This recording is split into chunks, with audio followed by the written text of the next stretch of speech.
Conflict is inevitable in relationships, but repairing is where the real work begins. Today, we're diving into the exact steps to take when things go off track so you can restore connection quickly, effectively.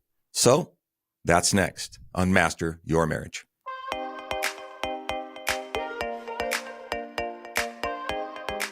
Welcome back to the podcast. Today, we're diving into part 2 of our 3-part series on repair process.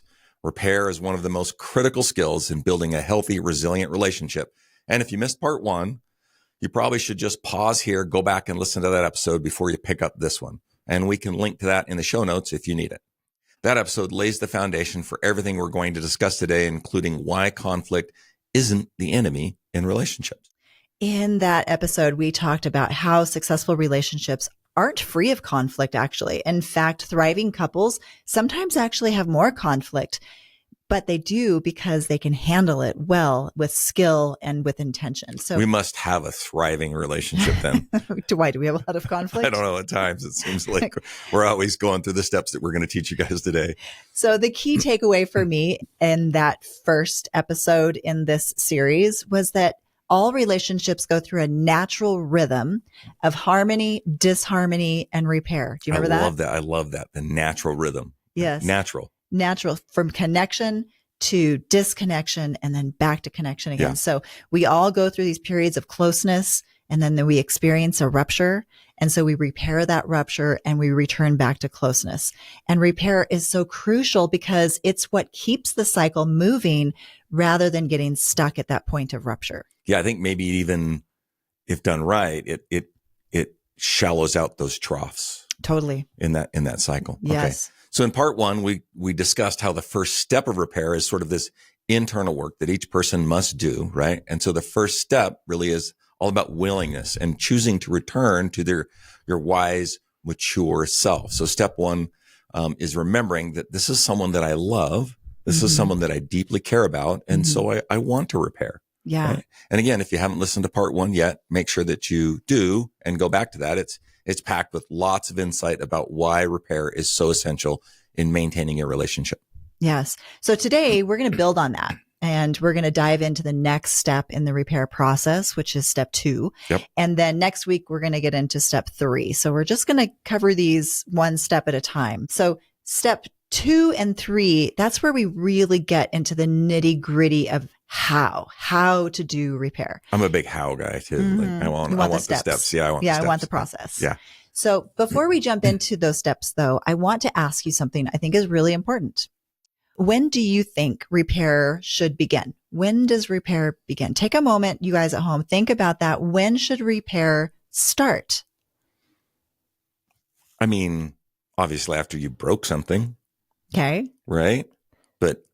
But often that's sort of the assumption. Sometimes we feel like it needs to be after the conflict is over, once the argument is past, right? But I want you to consider that we don't have to wait to the very end when we have this major rupture, this chasm, this distance between us, right? It's possible to repair after a big fight, but it's not the best time and certainly not the easiest time to begin the repair process. Right. So let me pick up from that. So let's go back to that cycle that we talked about a few minutes ago, harmony, disharmony, and repair. Yeah. Here's the key. And what Robert's saying is that's not necessarily a linear process. It's not about finishing disharmony and finishing that disconnection phase before we move on to the repair phase, as though these things happen in a straight line. Like there's some sort of time. Okay, we need to be in disharmony. It's going to take 27 hours and 47 minutes. Right. And then we can get to repair. It's more of this continuous circular rhythm that keeps the relationship flowing. So the point here is that the sooner you start the repair process within this cycle, the better. So think of repair as something you initiate the moment you sense disconnection. The minute you feel like there is that disharmony, that's when repair would start. So if Robert comes to me with feedback, and we're going to kind of demo this today, if he comes to me with feedback that might be a little hard for me to hear, that is the moment. If I wasn't already feeling that disconnection, that for sure is the moment that repair needs to begin. Yeah, that's because the earlier you act, the easier it is to restore connection. Because, let's be honest, it's easier to repair when the rupture is small, when the conversation is small, rather than grown into this big thing, this giant chasm, right? Smaller ruptures are clearly easier to mend than larger ruptures are. Right. So as we dive into step 2 and step 3 today, keep this in mind. Repair is an ongoing thing. It's an ongoing part of that relationship cycle. And the goal is to lean into it early and often so that we can keep that rhythm of connection flowing. So step 1, as Robert said earlier, is having a willingness to just do it. And I think this might even be the most important step. Yeah. You can't even move forward if you don't have a willingness to make repair. And then step 2 is going to be speaking. And step 3 is going to be listening. So what are those steps again? Because I know So, we're coming back to this later. Step 1 is having a willingness. Okay, Step willingness. 2 is speaking. And step 3 is listening. Okay. So I think the best way to go through these steps is maybe for us to use a specific example because we have lots of them because remember, we're a thriving relationship. So yeah, most of the examples we share on the show are our own. Yeah. Right. So should we just work through one? I think that's a good idea. Yeah. So And it'll be an example. I'm using quote fingers if you're just listening, but it's probably a real it's thing. probably a real thing from Yeah. some point in our marriage. Yeah, right? without a doubt. So let's say Robert comes to me and he says something like, dun dun dun. So look, I've got something that's been bugging me and I need to get it off my chest, and is now like a good time to do that. Okay, we're in it. Yeah. We're there. So before he even goes on, I'm just going to interject here. Before he even tells me what it is, what should my internal alarm bells be signaling right now? Guns up? No. Okay. They good. should be telling me, guess what? We must be in disharmony. If I hadn't recognized that already, now I do. There is a disconnection. And that means what? It means repair starts now. So I'm not going to wait. I already know at this moment, I should already be leaning into repair. I'm not going to wait for things to escalate and then hope that I can patch things up later. I'm setting the intention right now for repair. And that is how you repair early. And that's how you repair often. Yeah. So just a little background, because now I know I'm going to be the listener and I know I'm about to get some feedback that may or may not be hard to hear, right? Yeah. Think back to some of our past episodes. If you heard us talk about the relationship grid here on the show, you know that my default when I get triggered is to slip into that boundaryless and one-up position, which is where I don't have much of a containing boundary and I can be pretty angry and vocal, right? Yeah. That's my adaptive child's go-to move when I get reactive. But here's the thing. I also know nothing's going to happen if I go there. It's only going to make the disconnection, the disharmony worse, right? Right. So for me, the first step is putting up a healthy boundary, even before Robert starts sharing his upset. So you have a question about that, I already see. Yeah. So like you might think that she's putting up walls, but in this instance, she's putting up her boundary, and the boundary is to keep her words and her emotions from flowing out. That's the boundary that she needs containing, to put up. right? Yeah. So for me, it's actually not so much about coming out from behind a wall. That's not generally my concern. Right. For me, it's a more like I need a boundary to contain me and protect you. Right? Absolutely. And to be able to sort through the information that you're giving me and being able to differentiate what is mine, what is yours. Yes. And allow that process to happen without getting defensive. That takes a wise, mature adult to be able to decide what's mine and what's certainly yours. Can't be my 6-year-old. Yeah, without a doubt. So, and also at this moment, I'm thinking to myself, right? Remember, Charlotte, this is about him. This is, maybe it is, or maybe it isn't about me, but right now the focus is on him. He's the one who's coming to me with his upset. He's sharing his subjective experience. My job is to stay present, have empathy, have compassion, and try to remain curious and open to his perspective, because right now I'm not the one with the problem. He is the one who's upset. Yeah. And one point I want to make about this is, as Charlotte had mentioned, repair early, right? And so if we're getting to the point where I feel like there's something I need to get off my chest, there's already been a disconnect. Right. I mean, at least at some level, it's already happened. So we've already had a disconnect. I mean, it's already in the past. It's likely to get worse if the response and the communication doesn't go well. That's a good, hold on there. That's a really good point, because this is something that's already happened in the past. Yeah. And so for those who are more avoidant, who don't want to have this conversation in the first place, it's not like avoiding this conversation isn't going to prevent the disconnection from happening. It's already happened. Yeah. And in this example, I'm already mad about it. Right. I've just decided to tell you why it is I'm mad about it. So now we just need to move forward. Yeah. I just need to tell you why it is I'm mad about it. Yes. Right. Exactly. So there's one more point I think you wanted to make. And so, and one more thing is there's really no such thing as an objective reality, right? Right. So neither of us has this all perfect, all seeing God camera. We only know what our subjective experience is. And that's going to come with all of my biases and my assumptions and the stories that I'm making up in my head. That's important to remember as well. Yeah. Yeah. Nobody has a God camera. We all have our individual subjective experience, and there is no place in a relationship for objective realities. Yeah. Right? And that's why it takes the grown up to just listen and say, okay, what is my part? What is not my part, without the reactivity of that 3-year-old that you're trying to push off into the corner, which I think is funny, right? We talk about the grid, right? Mm-hmm. And it's got the corners. Yes. And the wise, mature adult is in the center, mm-hmm. right? So if we can push our child to the corners and live in the center, I think we're winning. Yes. Yeah. So again, now back to this example that Robert is sharing, he's about to come to me with this problem. I don't even know what the problem is yet, but my role at this point is really simple, but it's also really powerful. My job is to be here for him. He's the one with the upset. So my focus is on understanding his world, his subjective reality, not preparing myself to defend my own. Yeah. No guns. That's really essentially the foundation of repair right there. It's recognizing that disconnect, recognizing it early, and being willing to repair that as quickly as possible. Yeah.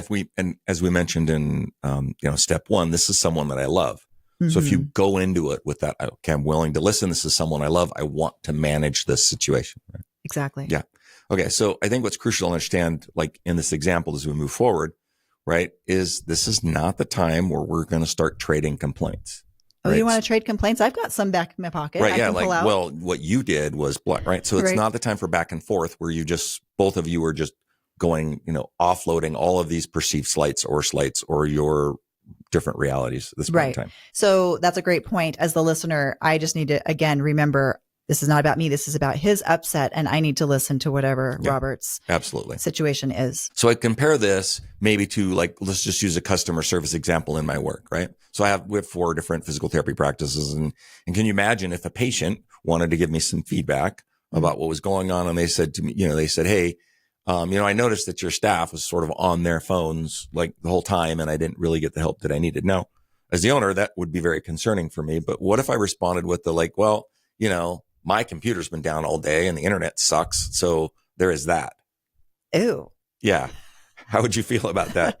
I would be really angry at you if that's your response to me. Because I didn't bother to listen to the feedback. I just came back automatically with something that was bugging me, right? And it doesn't matter if I have a bad day, right? So you would feel dismissed and frustrated, and you probably didn't come to hear about my problems. So the same dynamic applies to our personal relationships. When your partner develops the courage, and I want to emphasize that, especially if they're a little bit avoidant, when your partner demonstrates the courage and the vulnerability to share what's bothering them in this moment, this is not the time to shift the focus onto yourself or even justify your behavior. Right. That comes later. Right. Exactly. The listener's job is to listen, again, make space for their spouse to be vulnerable, to share their subjective reality. And then hopefully, as the listener, my primary job here, again, is to help to move them and guide them back into harmony with me. Yeah, absolutely. Yeah. All right. So let's get back to the steps. Yeah. All right. So here we go. The steps. So we're going to go through the exact steps on the repair process again, right? And what are they? So they are step one, willingness. Willingness to repair. Step 2, speaking. Okay. And then step 3, which we're going to talk about later, is listening, right? So let's walk through these steps. Okay. So step 1, we're going to say that's already done. We've talked about that a lot. So I've already got my boundary up, which is the boundary that's going to contain me. Yeah, not going to wall me off. It's going to contain you in this situation. I've done the internal work. I'm mentally prepared to listen. I'm fully ready and willing to make repairs. And I'm reminding myself I'm listening to someone I love. Right. And that's key, right? Yeah. Okay. So let's move on to step 2, the speaking part, right? Okay. As the person bringing up the issue, here's what I might say. Oh, now I get to finally hear your complaint. Finally, it's taken a while, and I know the listeners are interested as well. Okay. Right, okay. Give it to me. All right. So last night, you came home late. You said you'd be home at 6 and you didn't get home till 8. And I was actually really worried. It was snowing. I thought maybe you're in a ditch somewhere and we were getting to launch a rescue party, right? And I couldn't reach you. I tried texting you, nothing, just dead, right? And so the story I made up in my head was that you were hurt or you were injured or your car had broke down and I needed to figure this out. And then you get home and your phone is fine, right? And you're okay. And then the story in my head, was well, I guess your friends are more important than our relationship or our family. I'm a little bit mad about that. I was worried. I was concerned for you. Dallin and I were concerned for you. And I really think that you owe both of us an apology for that. So like, I think that's what we need to do. And then, and then maybe we can move forward on this, but this is what's bugging me. Okay. All right. So that was the complaint. You did really good. Okay. So that was really good. It was a little bit long. We'll talk about that in just a little bit. Yeah, that's me. But I do want to break it down because it was actually a really great example of how to bring up an issue. And he actually used a great repair technique right from the start, which started us off on the right foot of starting to get into repair right away. So what Robert just did was something called the feedback wheel, which is framework that was developed by Janet Hurley and Pia Melody. And there's 4 steps to the feedback wheel, which Robert just did.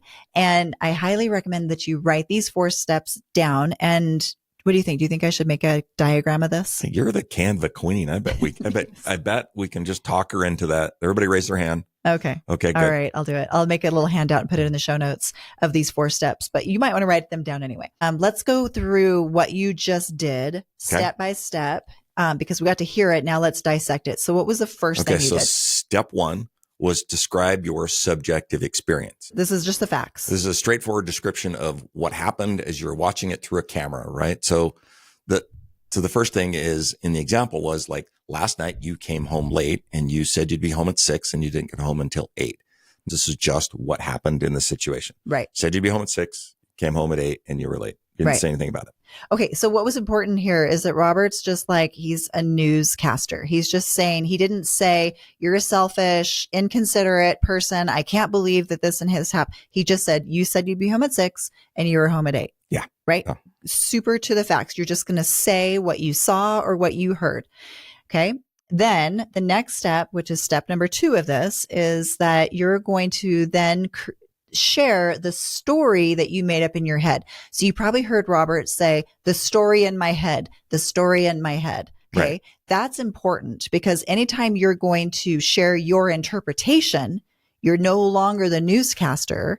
Now you need to admit to it, fess up to it and say, this is the story in my head. I mean, we all do that. We all create narratives in our head and usually they're worse than reality, right? Yeah, absolutely. Right. And they're always the extreme. And it's important that we own that. We own that this is something, and we preface it by saying this is something I made up in my mind. So the story I made up was, and what was it Robert said? He said, the story I made up was that maybe you didn't care about the family as much as your friends. Now, at first glance, that might sound like a criticism, right? Because he's making a you statement. But remember, he prefaced it by saying, it's the story in my head. So it's not a criticism. It's him describing his internal world, his internal experience that he was having in the moment. Yeah. So let's go back. Step 1 was just to state the facts, what you saw and heard. Yeah. Step 2 was share your feelings. Share your story in your head. Yeah. Share the story in your head. You jumped ahead. What's the third one? You got to say it. Oh yeah. Share your feelings. I'm sorry. So step number 3 is share your feelings, right? And this is where you get specific about how this situation made you feel, right? This is your emotions. And so let me emphasize feelings, like how I feel or how I felt during this experience is not a criticism. It's just how I felt. Right. Right. And feelings are simple. It could be anger, sadness, rejection, loneliness, guilt. Like any fear. One of those you things. Said fear. Right? You said worried, I think. I don't know. And that's it, right? If you start with, I feel like you always, or I feel that you, then just go ahead and stop because we're using a you statement, right? And that's not a feeling, that's a judgment. So what I said was, I felt worried and afraid that something had happened to you. Yeah. Right. These are just feelings. And too many people use this step to kind of begin listing off their complaints. Oh yeah. I can't tell you how many times people will be like, oh, good. I got this step down. I feel like you were such a jerk when you did this, and that, right? Yeah. Like that's not a feeling. That's a judgment. That's a judgment. Yeah. Right. Okay. And now step number 4 is going to be to make a request. So I'm going to make a specific repair request. And this is something that in Robert's case, we'll talk about what he said in a minute, but he made a specific request of me, something that he needed in order to get back into connection with me. So what did he ask for? He asked for an apology. And I think he also said, I think you owe Dallin and me an apology. We were up worried about you for hours. And I also would like for you, if this is going to happen in the future, to just text me and let me know if you're running late. It's not a big deal. Just text me and let me know. Yeah. So these are both very reasonable requests. And I want to point out again, this is not the time for me as the listener to start to defend myself. It's not time for me to go, oh, well, let me just quick explain my battery died and da, da, da, da, and here are my reasons why that. No, I just need to zip it up, zip my lip and just listen. And my next response is going to be to let him know whether or not I can meet his request, right? That's going to be the next step, but we'll talk about that next week. Yeah. So those are the 4 steps for speaking, right? Step 1, this is what I experienced, heard and saw. Like this is your newscaster's opinion, right? The who, what, when, and where, right? Step 2, this is the story that I made up in my head. And I love saying in my head because it's when I say I made it up in my head, this is all me. It's inside my head. It's not anywhere else. And there's no reason you should have known that story. I like that. I love it because it's also, again, reminding both of us, we're not always having the same experience. Yeah. We can have totally different realities of the same experience based on our own individual filters and biases. Yeah. So it's right up front. It's saying, I don't know if this is right, but this is the story that I have. This is rolling around in my head. Step 3, this is how I felt. And step 4, the repair request. This is what I need in order to feel better about the situation. Yeah. And that's it. Now, let me be clear. This should be concise and ideally it's 1 sentence per step. I didn't do a very good job of that, right? Maybe a couple, but 4 sentences, maybe to 8 maximum. So it's just really just 1, 2, 3, 4. This is what I experienced. Oh, yeah. This is the story that was in my head. This is what I felt. And this is what I need. Yeah, absolutely. Right. So again, 8 sentences maximum is what you want to shoot for. And the reason why is you don't want this to be a rant. You don't want this to be a lecture. You don't want to be an endless monologue. I actually had a client recently tell me that he and his partner were together and his partner went on a 5-hour rant during a road trip home from vacation. That is not how you bring things up. That is not repair. That's a massive rupture. So you want to keep your feedback short and sweet and concise. Yeah. And so remember, you're not listing the ways that your partner's failing. Right. This isn't my list I've been keeping in my phone for a year. In fact, right, this isn't really about your partner at all. Again, it's about you. It's about the story that's in your head and your subjective reality about like what happened, like what you made up about it, how you felt about it, and the things that you need to happen so that you can feel safe and return to connection again. Right. So let's repeat back one last time the steps that Robert used in his example. So number 1 was he said you were 2 hours late and I couldn't reach you. That was just the facts, what he saw and heard. Number 2. Right. The story I made up in my head was that you didn't care about us. Right. Step 3 was I felt worried and afraid. Feelings only. Yeah. And step 4 was I need you to apologize and then text me if you're going to be late in the future. Right. That was his repair request. Yeah. And then done. Right. Well, we're sort of getting to the end of our time for today. So we'll save step 3 for next week's episode. Step 3 is all about listening and responding to the speaker. In the meantime, we'd like to encourage you to download the feedback wheel handout that I'll put in the show notes and practice it this week, right? Practice step 2. Use that feedback wheel, just like we demonstrated today, and try applying it to some of your conversations this week. And, or, you know what, get your spouse and just create a fake made up scenario so that you guys can play a little game and practice with each other. Remember, the key here, as Robert just said, is to describe your own experience when you're speaking.